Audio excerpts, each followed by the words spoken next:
In the year 2021 in extraordinary England, Bobbi Ann McLeod 18 told her folks she was venturing out from home to meet her sweetheart. However, hours after the fact, obviously she had vanished. Her family reached the police and a huge pursuit started the following day, which at last prompted the frightful revelation. Bobbi Ann, alongside her folks Donna and Adrian and sibling Lee, resided in Plymouth, is an enthusiastic seaside town situated in the southwest of Britain. It has a rich history and oceanic legacy that stretches back numerous hundreds of years. From its staggering waterfront to its lively midtown, Plymouth is a well-known objective for sightseers and local people. The same on November 20, 2021 at roughly 5:45 p.m. Bobbi Ann left her home in a space called Liam and went to the closest bus station on Sheep Store Street. As she left, she let her dad know that she cherished him and let him know she was going midtown, where she wanted to meet her sweetheart and their common companions. It just took Bobbi Ann a couple of moments to get to the bus station.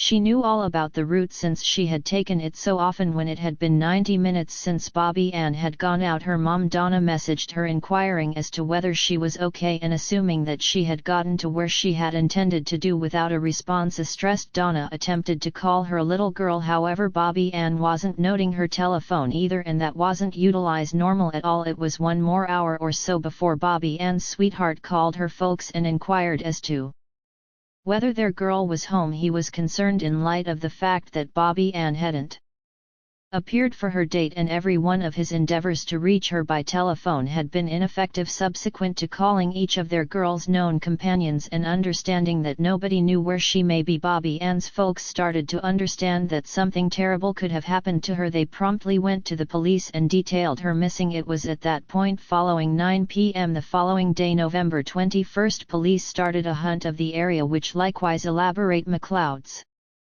family and volunteers. Flyers portraying Bobbi Ann were circulated all through the city. Her vanishing was accounted for via virtual entertainment and in the famous media. Her sibling Lee McLeod composed on his web-based entertainment page, "I'm asking everyone in Plymouth to assist me with looking wherever, looking for everything. If it's not too much trouble, kindly individuals, on the off chance that you hear anything or see anything, let me know." Realizing that Bobbi Ann should take a transport downtown, police immediately figured out that she hadn't boarded any anyway. While talking individuals, the officials gained from a neighborhood occupant that he had driven by the bus station the past evening and had seen Bobbi Ann there. The ramifications was that she had certainly come to the bus station, however had not boarded the transport for reasons unknown. The proof that she was without a doubt at the bus station was before long validated. They found remote earphones in the walkway behind the bus station, still up in the air to be Bobbi Ann's. The bus station region was cordoned off. Cops were in a real sense kneeling down, looking through the whole encompassing region for conceivable proof was likewise flooded on the young lady's course from her home to the bus station and on all close-by roads. Given that Bobbi Ann was at the bus station, however never boarded the transport, that her earphones were found close to the bus station, and a few different subtleties that police didn't reveal, specialists started to conjecture that the young lady could have been hijacked. Police spoke to anybody who had any data valuable to the examination to approach. Countless officials were engaged with the inquiry, doing all they could to find Bobbi Ann as fast as potential specialists endeavored to follow the area of her wireless, which uncovered that the gadget was in as far as possible, yet they couldn't find out precisely where. All calls to Bobbi Ann's number were sent to voice message. That very day the young lady's telephone wound up in the ownership of the police. It was given to the police by the driver of the transport that was on the course where the bus station that Bobbi Ann vanished from was situated. As it turned out, a nearby occupant reached a similar bus station at 7:15 p.m. the past night and tracked down the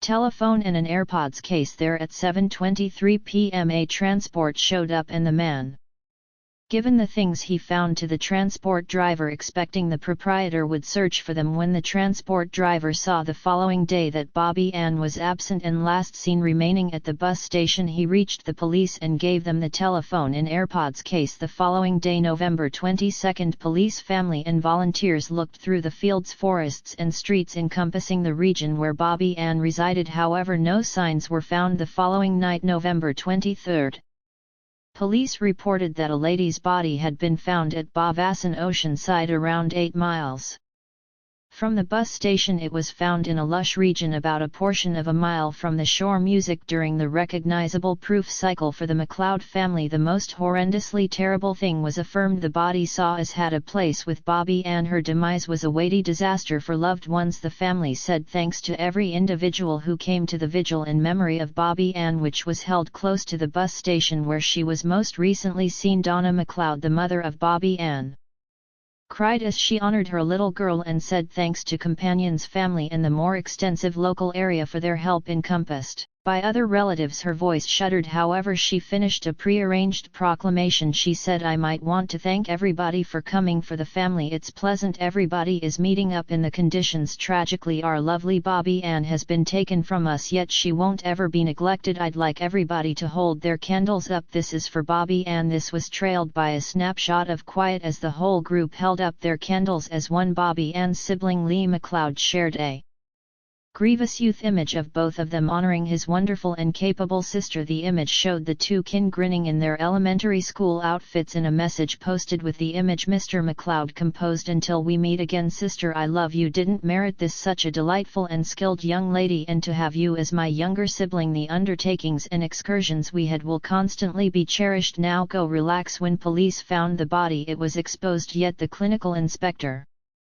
reasoned that there was definitely no sign that Bobbi Ann had been assaulted before she kicked the bucket. There were serious wounds on her head and face, to be specific 14 cuts. It is obscure the way in which long the police would have looked for Bobbi Ann's body had it not been for one occasion. On November 23, the very day the body was found, a man strolled into the Midtown Police Headquarters. This occurred at 1:17 p.m. After entering, he inquired as to whether he could converse with somebody and educated them that he had data concerning the missing young lady and that he needed to help the police and her family. A criminal investigator was called, and when he showed up, the man said, "I did it." He admitted to having seized and taken Bobbi Ann's life and gave a few subtleties of the wrongdoing perpetrated after he demonstrated on a guide where he had left the body. Cops who held on to trusts that Bobbi Ann could in any case be alive promptly gotten there. Tragically, their expectations were not understood. When the examiners cleared their path through the thick undergrowth and found the body, which was stripped and lying face down, there was no question that the young lady was dead. The one who admitted to the horrendous wrongdoing was 24-year-old Cody Ackland. He was the child of an ex-military man who remained with his mom after his folks separated from. As a matter of fact, he resided a couple of miles from the bus station where Bobbi Ann was most recently seen. Cody Ackland was captured as a suspect. A legal counselor gave an assertion for his sake that read, "I assume complete ownership for Bobbi Ann's passing." Ackland likewise said in the proclamation that he had never met the casualty before that lamentable night and affirmed that he was the person who had snatched the young lady from the bus station. His vehicle, telephone, PC and a few different things were seized by police. To anybody who knew Cody Ackland, he was a hero guitarist and lyricist for the neighborhood non-mainstream musical gang Rockuta. Nobody realized that Ackland was into something beyond music. Yet additionally, chronic executioners from around the world. His own rundown of symbols included Joseph D'Angelo, Jr., Andre Shikata, Lo Ivan Malo, Fred West and Tommy Sells. Number 1 in Eckland's very own positioning anyway was Ted Bundy, whom the quantity of his casualties isn't known, yet there were something like 30 of them. It was Ted Bundy and his outrages that Ackland gave the most consideration to. Examiners revealed 3,216 pictures on Ackland's telephone, a significant number of an upsetting and dim nature and suggestive of blood and gore movies in the long stretches of time paving the way to Bobbi Ann's demise. Ackland scanned the web for data about chronic executioners' wrongdoings. He additionally perused for distant areas on Dartmoor and for likely weapons. Upon the arrival of Bobbi Ann's kidnapping, Ackland was visiting the site of a web-based sports store where he perused play clubs, ski veils and waterproof dress. It is essential to take note of that in spite of his undercover side interests, Cody Ackland had never come to the consideration of the police nor experienced he been in any difficulty with the law. Obviously he went such a long ways in his mysterious side interest that he chose to carry out a serious wrongdoing. It has come to be seen that Bobbi Ann was a coincidental casualty who, by a fiendishness Occurrence wound up in the method of Ackland, who that night like a horrible monster went looking for a prey. The situation of that night transpired as follows. Bobbi Ann showed up at the bus station at around 6:15 p.m. Ackland, who was driving his Portage celebration around the area, recognized her at the stop. As he later told criminal investigators, Bobbi Ann looked like his ex in appearance. However, that similarity, as per Cody himself, was not the close-to-home trigger that propelled him to go after. He was basically searching for a casualty and needed to do his long-held plans. The police likewise reasoned that on the off chance that Ackland had not met Bobbi Ann, he would in any case have done his arrangement. The casualty might have been anybody paying little mind to orientation. That is what the police accepted. Consequently, when Ackland saw Bobbi Ann, he left his vehicle in the street behind the bus station. Subsequent to watching her for a couple of moments and ensuring no other person was around, Ackland took his pre-bought hammer, crawled up to Bobbi Ann, and struck her 2 times in the head. Then, thinking she was dead, Ackland got back to his vehicle and was going to leave the scene. Tragically, as he drove away, he saw that Bobbi Ann was alive and attempting to get up, so he returned to the bus station, moved her semi-cognizant body to his vehicle and traveled her 20 miles away to the beloved backwoods parking garage in Dartmoor. At 7:45 p.m. he halted at this parking garage, which is in a lush region. He needed to leave the body there, however observed that Bobbi Ann was as yet alive and cognizant. Sadly, Ackland didn't reconsider. He didn't attempt to find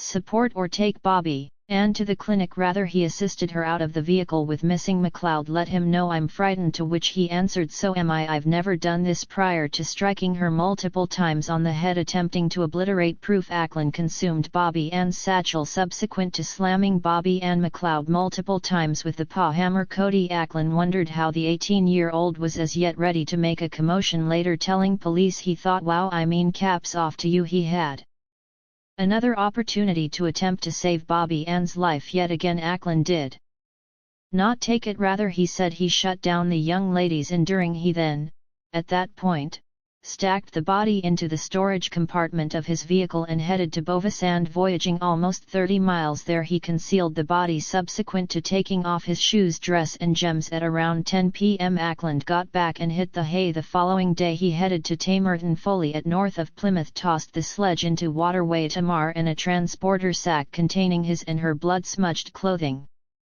into neighboring distributions in Coombe Path. The mallet was never recuperated in spite of a careful police search. Music. That very day, November 21, Ackland went to a pizza place with companions, went to his band's practice and burned through the majority of the night in the bar. Every individual who saw Cody that day commented on his curiously positive state of mind. He was blissful, kidding and embracing his companions, which was uncommon for him. The following day, November 22, Ackland kept on having a great time. He purchased popcorn and headed out to the cinema. While he watched the film, police, family and volunteers looked for Bobbi Ann, and Ackland followed the most recent news with his telephone. On November 23, Cody was at his non-music related work. On the off chance that the English papers are to be accepted, he was working for a vehicle administration organization. In the wake of leaving for his midday break, Ackland made an impression on a discussion channel where individuals from the music bunch Rockuta were. He composed "Love You All." Simultaneously, he messaged his mom that he cherished her especially, after which he went to the police headquarters and admitted to the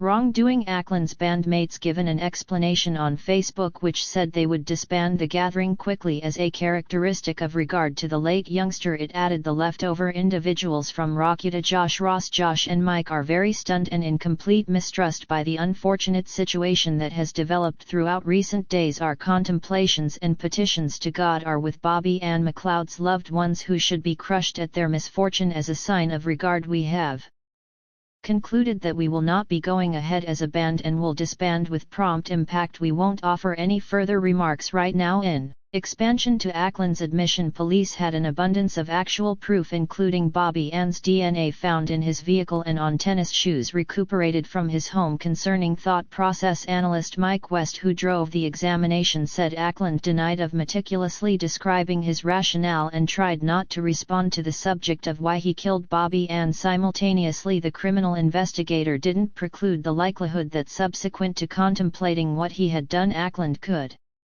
in the future become really impending and give more subtleties. He would later tell a specialist the sensations of sorrow he had felt prior to killing Miss McLeod had now proceeded to be not feeling a similar disdain as before, as though this brutal go about as musicality of these sentiments. The preliminary occurred in May 2022. Beam Tully Ackland's lawyer said that therapists had found his client was not experiencing psychological maladjustment but rather said he had battled during youth. Ackland was determined to have ADHD, dyslexia, melancholy and tension, and by the age of 19 had a long-term burdensome history. Mr. Tully said he said Ackland had not gotten a lot of solace from either his home or his school life, and that his dad and other male good examples had not given a lot of in that frame of mind of succor or backing on. Condemning adjudicator Robert Linford let Ackland know that his demonstration was resolved hostility, saying that he was fulfilled from the proof that he expected to kill. This was a delayed and horrendous difficulty for this destitute individual. She had the entire of her life before her until it was severely and viciously snuffed out by you. He said you were obviously arranging murder and you killed Cody. Ackland, 24, was condemned to life in jail. He will burn through 31 years in jail before he is qualified to apply for parole.